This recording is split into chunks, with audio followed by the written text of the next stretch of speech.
Hey, what's going on? Thanks for joining us on Cinema Recap. Today we're going to check out that 2009 action sci-fi flick X-Men Origins, Wolverine, which focuses on the backstory of James Logan Howlett, the mutant, otherwise known as Wolverine. Spoilers ahead. The year is 1845 and a young boy named James bids his father goodnight while the groundskeeper's son Victor watches on in jealousy. Suddenly, the groundskeeper storms into the house calling out the name of James's mother, Elizabeth. Now, Elizabeth and the groundskeeper, a man named Thomas Logan, start arguing, and so James's father rushes out to intervene. We hear some gunshots, which causes James to run downstairs, and he finds his father dead on the floor, with Thomas holding a shotgun. Thomas tries to explain, but is interrupted when James literally grows claws out of his knuckles and attacks Thomas. And as he dies, Thomas reveals that he's James's true father. James runs out of the house and into the forest. What else can a kid do after he kills his own father, right? Now Victor tackles James down, explaining that they're brothers now and need to stick together. A search party has already begun looking for him, so the boys start to run and don't look back. The boys grow up as centuries go by, participating in the American Civil War, both World Wars, and even the Vietnam War. They got that superhuman strength, and despite being over 100 years old, they don't look a day over 30. And as the wars drag on, we notice that Victor is becoming increasingly violent, while James constantly struggles to stop him from going too far. In Vietnam, Victor tries to assault a Vietnamese woman and is wrestled back by a senior officer. In retaliation, Victor kills the officer, just as James rushes in to defend his brother. The two are sentenced to death by firing squad, but they easily survive thanks to their supernatural healing abilities, and are thus thrown into a prison cell together while a major named William Stryker is called in. Unlike the other soldiers who call the brothers freaks, William's fascinated by the pair's inhuman abilities, and he gives them an ultimatum. They can either stay imprisoned or join a special team that he's putting together. Well, that's an obvious choice, and a few hours later, James and Victor are cruising in a military plane with a team of superpowered mutants much like them. One, a swordsman called Wade, taunts Victor about his claws, which grow out of his nails and not his knuckles, like James's claws.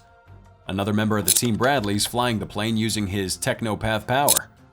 And with his help, the team makes it to Lagos, Nigeria.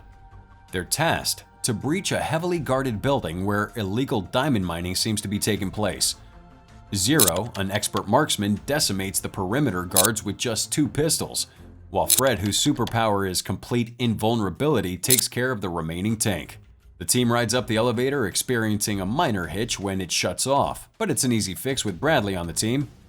He uses the powers to restart the elevator, moving it to the top floor, under instructions from Major Stryker.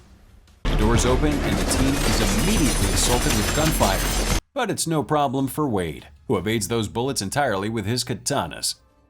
With all the guards dead, the man in charge offers up all the diamonds, but the Major didn't come for diamonds. Instead, he wants the location of a stone souvenir on the man's desk. He gives up a location, a village a few miles inland, so the team heads there next. Apparently, the rock is a meteor fragment, but the villagers won't give up the location of their sacred rock, so Victor is given permission to begin his rampage. He kills a man, but James, who goes by the name of Logan now, forces him to stop, much to Victor's chagrin. You see, Victor is enjoying his time with the team, but Logan can't take all the cruelty that they represent. And so he walks away, with Victor not joining him. Now 6 years pass. Logan now lives in the Canadian mountains, where he works as a logger on a tree farm. He spends the evenings in a little cabin with his girlfriend Kayla. It's not lavish by any means, but a big step from living on the run. Now one night, Logan wakes up from nightmares, screaming. Kayla consoles him, and we find out that Logan's time in the war still haunts him.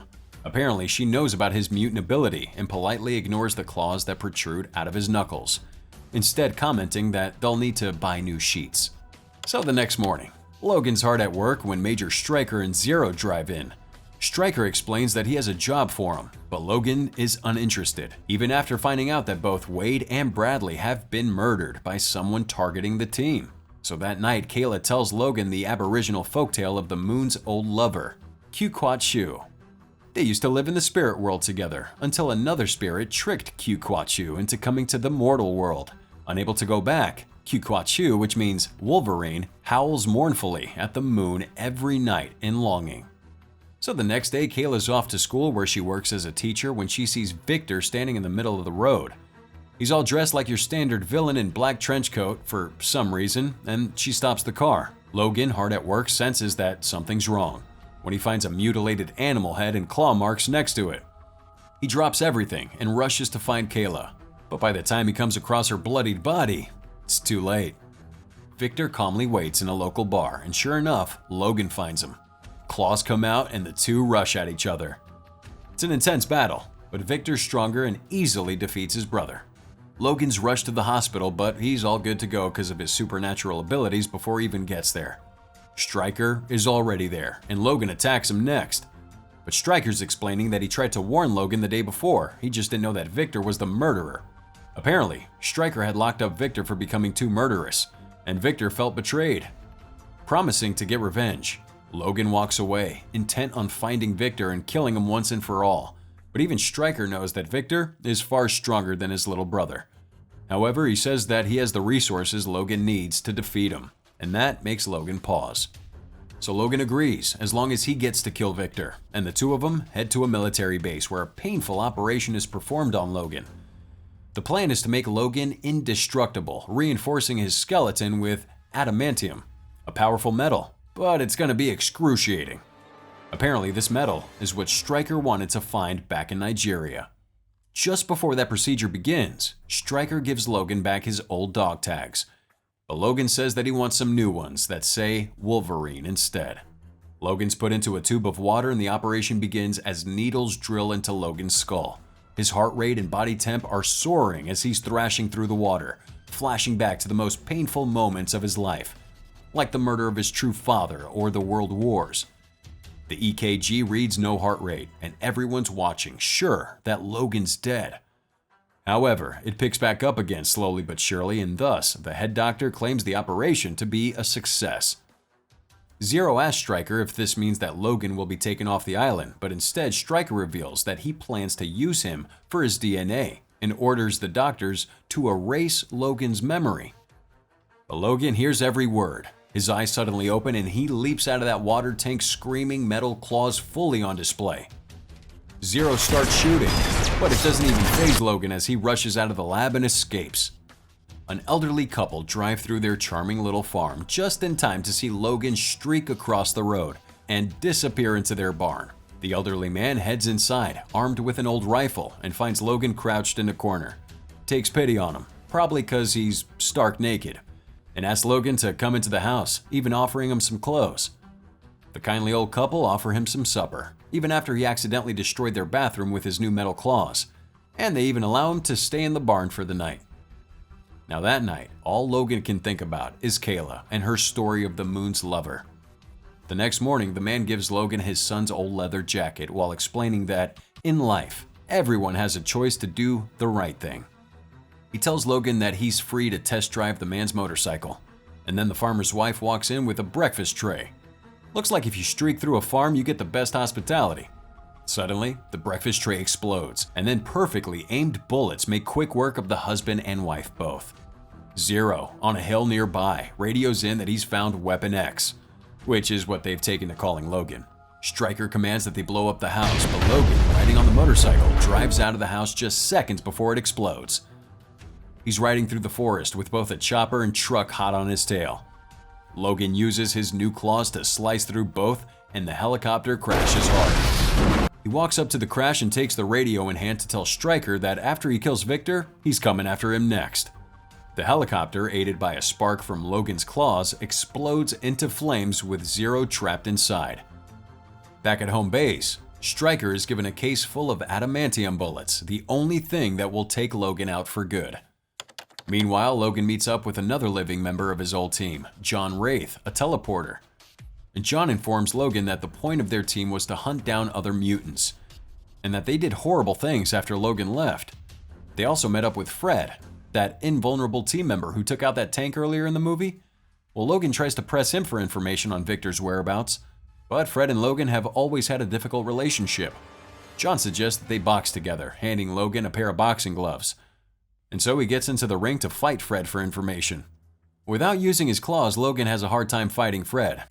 His punches land like tickles on his massive body, and Fred retaliates by knocking him around the ring. However, a well-placed headbutt with Logan's new metal-lined skull knocks Fred out. And as that's happening, Victor hunts down a young mutant that has laser vision. Back at the boxing gym, Fred reveals that Stryker and Victor have been working together all along, at a place called The Island, where mutants are experimented on. Learning this makes Logan realize that Stryker must have ordered Kayla to be killed, so that Logan would agree to the adamantium experiment. No one, not even Fred, knows the location of the island, but apparently a mutant named Remy Gambit LeBeau successfully escaped it, which therefore means that he knows its location. Thus, John and Logan head off to find him. They end up at a bar in New Orleans, where Gambit's clearing the poker table. Logan goes to talk to him while John's keeping guard at the bar's back entrance, where he spots Victor sneaking around. Well, John confronts Victor, who gleaned their location from a talk with Fred, and the two mutants end up fighting. It's over pretty quick when Victor stabs John in the chest with his claws. Meanwhile, Logan's doing a poor job of talking to Gambit over a game of poker. Gambit spots the dog tags and thinks that he's working for Stryker, so he uses his powers to knock Logan through the bar's back wall. The brick crumbles on impact, and when Logan stands up, he sees Victor hunched over John's dead body, using a syringe to extract his DNA. Gambit comes out to finish the job, but Logan knocks him back with a single punch and lunges for Victor. The two are fighting, but this time Logan has the upper hand. He almost has Victor caught when Gambit interrupts, giving Victor time to run away. So Logan's furious, easily catching Gambit and slamming him into a wall. Gambit is thus forced into accompanying Logan back to the island, but at least he can finally have his revenge from Stryker and the others that captured him. Meanwhile, Stryker's on the island, speaking to the Colonel about Weapon 11, a mutant he's invented that has all the strengths of captured mutants, but none of their weaknesses. He believes that Weapon 11 will be a powerful tool for the US against their enemies, but the Colonel, seeing all of this, commands Stryker to end his experimentation on mutants. Apparently, Stryker's son Bill was a mutant that ended up killing Stryker's wife, which means that Stryker is too personally attached to mutant experimentation to see clearly. In response, Stryker kills the Colonel. Yeah, he was right. Stryker's really attached. We move back to Logan and Gambit, flying up to the island in a plane won by Gambit's poker addiction. Gambit wishes him luck before Logan flings himself off the plane onto the island. No need for a soft landing when you're virtually indestructible. And as Logan snoops around the island, we find out that Stryker's new weapon is just a few hours from operation and will respond entirely to his commands. Logan finds Stryker, but before he guts him, he wants an explanation. Stryker's all calm, simply replying that he needed Logan's power to create Deadpool, the perfect mutant. His son Bill was the first piece of the puzzle, and Logan's powers were the last. When Logan turns around, Kayla's standing before him, alive and well. Turns out that she was working for Stryker all along, tasked to keep an eye on Logan. You see, Victor never actually killed her, but instead gave her a shot of hydrochlorothiazide, which made it seem as if her heart stopped beating. We find out that Kayla's a mutant too, capable of influencing people's emotions as long as she touches them, a tool she used to seduce Logan. With Kayla alive, Logan no longer has any reason to kill Stryker, so he kinda just walks out. Little awkward, but okay. So with Logan gone, Kayla asks if Stryker will now release her sister, a mutant with diamond-hard skin been keeping captive. Stryker refuses that, claiming that he still needs to run more tests on her. Then Victor appears, furious that Logan was just allowed to leave, and demands to be given the adamantium operation as well. Stryker refuses that one too, because the test showed that Victor's body can't handle it, and thus the operation would kill him. Now Kayla, realizing how Stryker was manipulating them both, decides to walk out, but Victor grabs her, toying with the idea of killing her for real. Kayla screams and the sound stops Logan in his tracks. He rushes back to the lab and attacks Victor. They crash through a window. Logan clearly has the edge. He's ready to kill Victor, but Kayla calls out, reminding Logan that he isn't an animal. And so Logan pulls back, choosing to just knock his brother out instead. Afterwards, Kayla tries to explain that her relationship with Logan wasn't all fake, and that Stryker had her sister hostage. So the two rush into the lab with captured experiments, while Stryker prematurely activates Weapon 11. At the lab, Logan's tearing through every gate, allowing each captured mutant, including Kayla's sister, to escape. However, they're stopped by Weapon 11. Logan tells Kayla to find another exit and get the mutants out while he deals with this new complication. Meanwhile, Stryker commands Weapon 11 to attack. Turns out that 11 uses the body of Wade, the swordsman on the team 6 years ago. However, he's been pumped with powers of all the other mutants. So it doesn't matter what Logan does, Wade heals instantly. Not only that, but he has sword-like claws and can teleport as well. Meanwhile, the mutant teenager with laser eyes takes out the guards that try to stop him. They all continue except Kayla, who stays behind for Logan. The group runs down the corridors, led by one of the mutants, a telekinetic receiving instructions from a voice whispering in his head. Logan and the weapon fight on top of a building, and he's about to be decapitated when Victor intervenes, flinging that weapon off the side of the building and helping his brother stand. He explains that no one's allowed to kill Logan except for him, so the two are fighting back to back, but even then, the weapon's powers are too great. He even has laser vision, which Logan tries to deflect using his metal claws. Now the weapon gets too caught up shooting lasers at Victor and doesn't even notice when Logan leaps up behind him and slices through his neck. And as he falls, the building crumbles. The two brothers part ways, although Victor notes that he'll always be watching before he disappears. And Logan drops to the ground. A huge piece of collapsing building is just about to fall on him, but he's saved by Gambit. Logan sends Gambit to help the kids and turns to find out that Kayla's been shot. He picks her up, hoping to get her help amidst the crumbling ruins, but as they walk into the sunset, Stryker sneaks up behind him and pumps him full of adamantium bullets. He then tries to take out Kayla, and she grabs his leg and uses her power to force Stryker to walk away. Meanwhile, the mutants have found their way out of the tunnels and in front of a chopper. A man steps out and introduces himself as a mutant named Charles Xavier. Seems nice enough, and they don't have many options anyway, so they all clamber into the chopper. Logan wakes up sometime later, fully healed from those bullet holes, but his memory is gone. Gambit finds him and tries to get him to leave, but the sight of Kayla's body stops Logan in his tracks, and thus he asks Gambit to leave him alone, claiming that he'll find his own way. Police sirens blare in the distance, and so Gambit scurries away, leaving Logan alone. And that's how it ended.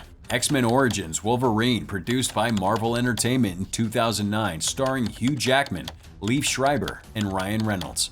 Let us know which version of Wolverine's origin story is your favorite in the comments down below with that hashtag CinemaRecap. Till next time.